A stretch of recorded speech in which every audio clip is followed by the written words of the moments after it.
Gledate Gorenjska poročila na GIF TV. Peta redna seja mestnega sveta Mestne občine Kranj bila je 31. maja. Nekaj zadev, predvsem za nas najbolj pomemben je seveda mestni javni linijski prevoz. Poteče 10-letna koncesijska pogodba s podjetjem Arriva in smo pred novim izziv, da pač razpišemo novo koncesijo od 1. septembra naprej. No in včeraj so mestni svetniki in svetnice sprejeli nov odlok za izvajanje gospodarske javne službe mestnih linijskih prevozov. Zdaj, da ne naštevam vsega, bistveno je to, da se zahteva je, da se ti vozni redi mestnega linijskega prometa čim bolj uskladi z ostalimi, to se pravi z medmestnimi linijami in pa z voznim redom železnice. In pa druga posebna stvar pa je seveda glede na to, da je Mestna občina Kranj članica misije 100 podnebno nevtralnih in pametnih mest do leta 2030, da zmanjšamo ogljični odtis mestnega prometa, to se pravi, da uredimo prave linije, čim bolj frekventne in seveda, da izvajamo z avtobusi, ki proizvajajo čim manj ogljičnega odtisa. No, zraven smo sprejeli tudi še test javno-zasebnega partnerstva, to je poseben elaborat za izvajanje teh navedenih prevozov, to se pravi prevozov linijskega mestnega prometa.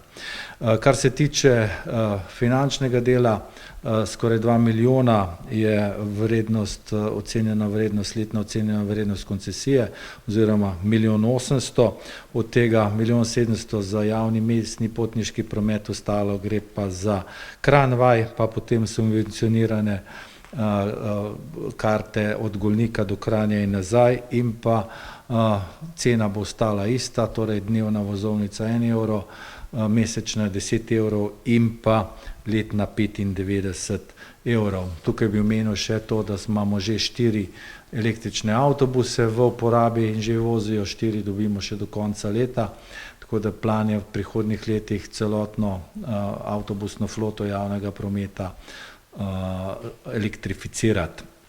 Zdaj, kar se tiče zasebnega partnerja, kaj pričakujemo od njega, seveda pričakujemo poslovne prostore, da zagotovi garaže, parkirne prostore, servis, del avtobuse in pa seveda želimo kadre, želimo pa res imeti tak odnos, da bo naš skupni cilj čim več ljudi uporabljati javni potniški promet. To pomeni, da tudi del koncesije vežemo na to, koliko uspešni bodo oziroma koliko bo rasla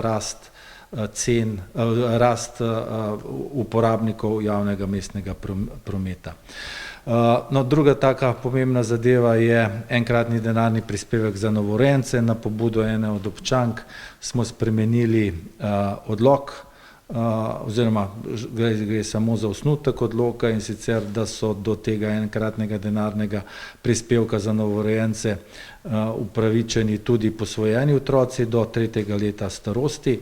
Nismo pa sprejeli po hitrem postopku ta odlok, ker je bil vsebinski predlog strani predstavnice Resnice, da se ta znesek, denarni prispevek za novorojenca poveča trenutno znaša 130 evrov na skoraj še enkrat višjo oziroma še enkrat višjo vsoto. Tako da bo mestna uprava nalogo, da do prihodnje seje pripravi ta predlog. Kar se ostalega dela tiče, prostorski zadevi, ena je za parcelo v Stražišču lokacijska preveritev, gre na področju BNB-ja, to se pravi nadzidava 2 nadstropij na obstoječo stavbo in pa za nas izrednega pomena, to se pravi območje Zlatega polja oziroma Severna vrata, kjer so mestni svetnice in pa svetniki dopustili odstopanje za gradnjo garažne hiše s spremenjeno kapaciteto parkirišč.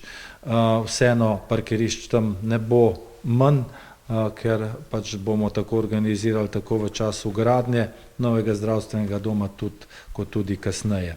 Potem je tukaj prišla tudi generalna sekretarka Združenja zgodovinskih mest Slovenije, no in tukaj je zdaj akcija glede na primerjave z ostalimi evropskimi mesti.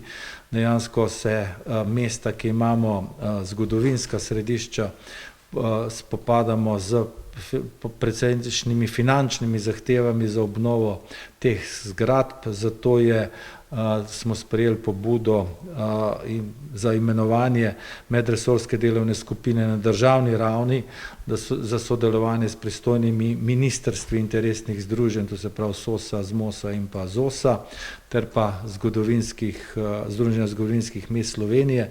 To se pravi, da bi se najdel denar, ustanovil poseben razvojni nepremičninski sklad za upravljanje zgodovinskih središč in pa seveda denar za obnovo propadajočih stavb. Tako da to je en dober tak začetni puš, da tako rečem, za to, da se teh 21 zgodovinskih mest Slovenije začne res sistematično obnavljati. Potem smo imeli tudi namestnika načelnika policije tukaj v mestni občini Kranj, ki je predstavil varnost v mestni občini Kranj. Vemo, da smo prejšnji teden dobili nagrado oziroma priznanje, in sicer smo najbolj varna občina v Sloveniji in res se lahko pohvalimo predvsem z dobrim sodelovanjem ne samo prometne policije, tudi celotne policijske uprave Kranja z mestno občino Kranj, predvsem z našimi redarji. Res izvajamo skupne programe in to se res opazi, da mestna občina Kranj postaja oziroma je najbolj varna občina. Tudi na kibernetskem področju to zelo rad poudarim. Kar se tiče pa tudi, pregledali smo tudi izvajanje občinskega programa varnosti v mestni občini Kranj. Tudi tukaj smo lahko zelo zadovoljni, tako da lahko rečem, da živimo v izredno varni občini. Imeli smo še manjše premoženjske zadeve, in sicer pridobivanje nepremičnega premoženja na Kokrici. Gre za 2 parceli, ki jih bomo uporabili za javno cestno infrastrukturo v OPPN Mlaka Zahod. Potem pa smo del sredstev namenili, in sicer iz programa osnovne šole in pa vrtci podružnična šola France Prešeren na Kokrici, ker se bo letos delala samo projektna dokumentacija. Preostalek sredstev bomo porabili šele v prihodnjem letu, letos bi pa del sredstev namenili še za dograditev kolesarske povezave od železnice do avtobusne postaje, in sicer za ureditev javne razsvetljave. Nekaj denarja bo šlo pa za ureditev še Zoisove poti, pa odpiranje, to se pravi odprto park slovenske himne. Zaradi arheoloških raziskav smo dejansko imeli dodatni strošek manjši od 20.000 evrov, no in smo tudi to mogli opraviti prerazporeditev. Ostalo, nov NRP je bil še odprt, in sicer za obnovo prostorih kovačnice za naslednjih 5 let, 140.000 je namenjenih za 5 let, v letošnjem letu 20.000. Mi smo lani dokončali to kovačnico, no in zdaj bomo po pravilih odpreti nov NRP za vzdrževalna dela. Kot sem dejal, letos bo za to namenjenih 20.000 evrov.